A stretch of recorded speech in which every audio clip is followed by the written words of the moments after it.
Hey guys! Welcome back to Mark Mode. Nandito ako ngayon sa Surgilite SM Marikina para ipakita sa inyo ang facial treatment experience ko. Kung gusto niyo ng glowing at fresh na skin, samahan niyo ako sa vlog na ito.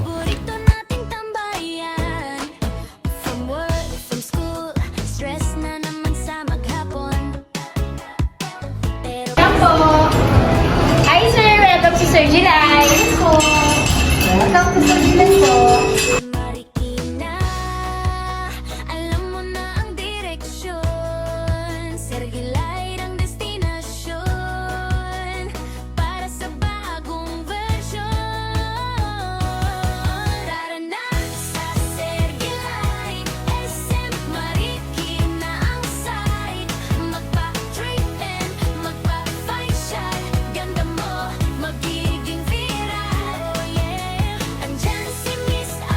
So first step, naglagay muna sila ng mint wash soap para malinis ang mukha ko at matanggal ang hot oil.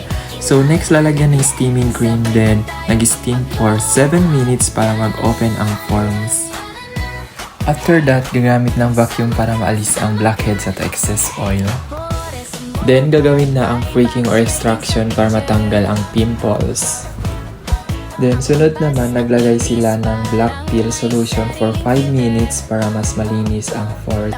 Pagkatapos ng 5 minutes, seaweed mask naman, perfect ito lalo na kung oily ang skin dahil nakakatulong ito para mag-calm ang skin at mabawasan ang redness.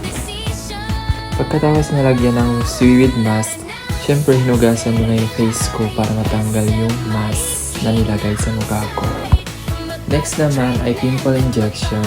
Kung may cystic pimples, minsan ginagawa rin ang pimple injection para mas mabilis itong mag-heal. So, pagkatapos ng injection, ito na yung last step. Lalagyan nila ng anti-inflammatory cream para mag-relax ang skin at mabawasan ang redness after that treatment. So, ito na pala yung result. Thank you for coming, sir!